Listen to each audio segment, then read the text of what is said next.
Saudara, langkah Presiden Joko Widodo yang menginginkan Kementerian Pertahanan menjadi koordinator intelijen di Indonesia masih mendapat perbedaan pendapat. Salah satunya dari anggota Komisi 1 DPR RI, fraksi PDIP, Maijen Purnawirawan TNI TB Hasanuddin. TB Hasanuddin tidak sependapat karena tidak ada istilah orkestrator dalam dunia intelijen. Jika hal tersebut tetap akan dijalankan, maka harus ada perubahan dalam undang-undang. Untuk membahasnya saat ini kami sudah tersambung bersama narasumber kita pada pagi hari ini, anggota Komisi 1 DPR RI Bapak Tubagus Hasanuddin atau yang sering kita kenal Pak TB Hasanuddin. Selamat pagi Pak TB. Selamat pagi, Assalamualaikum warahmatullahi wabarakatuh.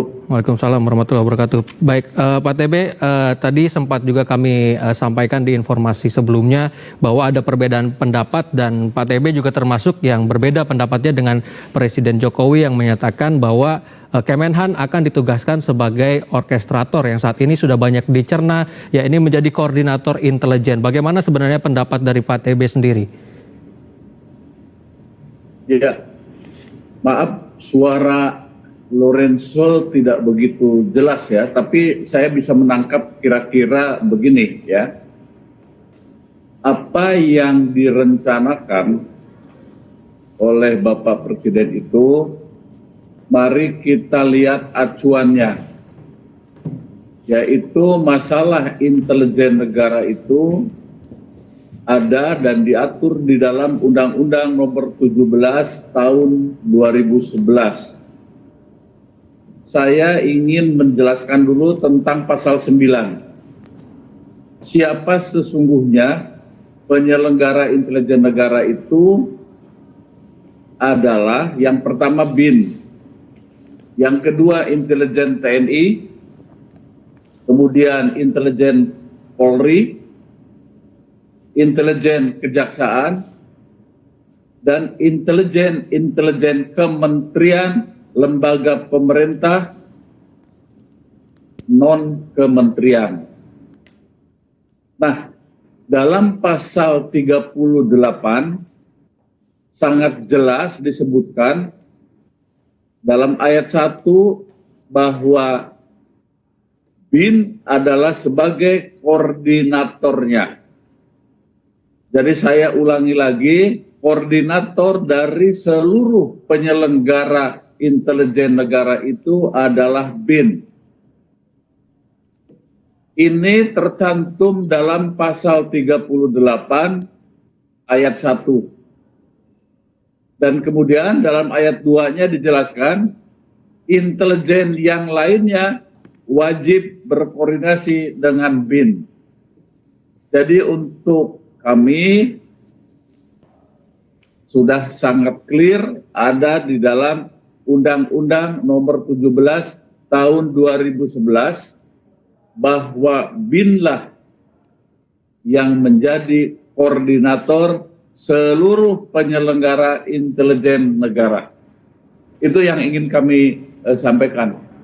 Ya baik, berarti yang perlu digarisbawahi saat ini adalah koordinatornya masih di bawah BIN karena memang meskipun perintah Presiden begitu ya Pak TB, namun sebenarnya akan terjadi perubahan seperti apa nantinya apabila perintah Presiden ini kepada Kemenhan akhirnya harus segera diwujudkan?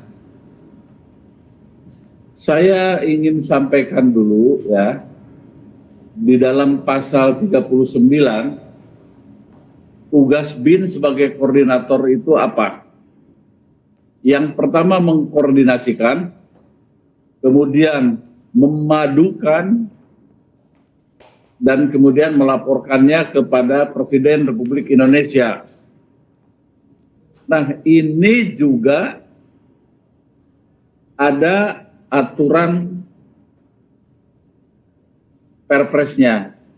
Dalam aturan Perpres nomor 67 tahun 2013, dalam pasal 7 itu jelas bahwa Kabin adalah Ketua Komunikasi Intelijen Pusat.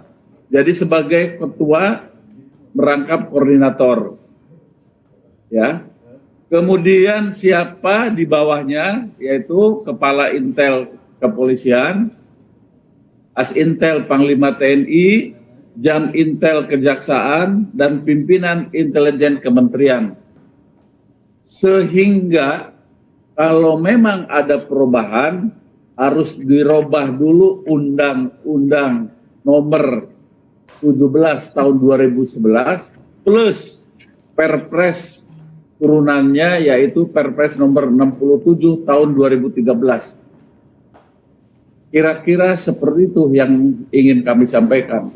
Iya, berarti perubahan undang-undang juga penting untuk dilakukan ya Pak TB ya, sebelum Betul, jadi perintah kalau ini mau diterapkan. dirubah ke Kemenhan, rubah dulu undang-undangnya. Iya, tapi Pak TB pada dasarnya Pak TB sendiri menyetujui apa yang disampaikan oleh Pak Jokowi atau memang ada perbedaan pendapat yang ingin Bapak sampaikan apabila Kemenhan menjadi koordinator? Menurut hemat saya, undang-undang ini sudah berjalan 12 tahun dan baik-baik saja, tidak ada masalah sampai sekarang ini. Sehingga perubahan itu nanti akan banyak menimbulkan pro dan kontra yang tidak pada tempatnya. Apalagi kita akan menghadapi pesta demokrasi tahun 2024. Sehingga kami berharap sebaiknya siapapun harus taat ajas dan mematuhi aturan perundang-undangan yang menjadi komitmen nasional bersama. Ya, berarti itu termasuk menjadi potensi negatif juga mungkin Pak ya, bisa jadi apabila ini harus segera diselenggarakan mengingat kita saat ini menjelang pemilu 2024. Saya kurang dengar ya, baik. Pertanyaannya Pak. Ya, Pak TB, tadi kan Anda sampaikan ini kita menjelang pemilu 2024 ya Pak ya?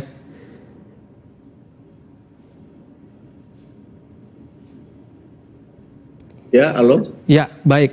Ke pertanyaan berikutnya Pak. Sebelumnya Pak TB menyampaikan kepada wartawan bahwa tidak ada istilah orkestrator. Lalu jika dikaitkan dengan isu ini sebenarnya maksudnya ke arah mana ini Pak?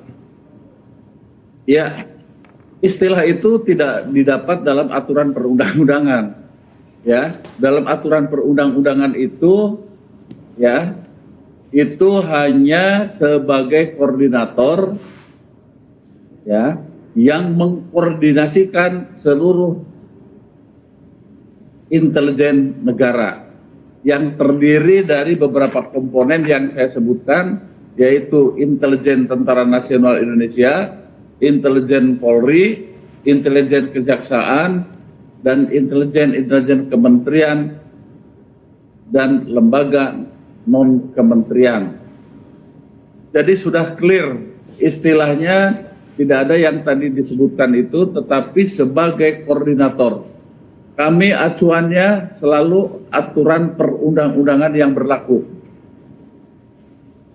Iya, baik. Berarti memang tetap akan kembali ke posisi awal begitu ya Pak TB, bahwa undang-undangnya dulu yang harus dirubah ya Pak, sebelum nanti menuju ya, ke betul. Apa yang diinginkan oleh Presiden Joko Widodo. Proses merubah undang-undang saya kira tidak mudah ya, harus ada persetujuan dari DPR ya, dan kemudian undang-undang itu dibentuk oleh pemerintah dan DPR bersama-sama. Ya, baik. Maka ini akan menjadi sebuah proses yang panjang begitu Pak ya. Baik, anggota Komisi 1 DPR RI, Majen TNI Purnawirawan Tubagus Hasanuddin, terima kasih Pak sudah bergabung bersama kami di Klik Indonesia Pagi. Salam sehat, selamat pagi Pak.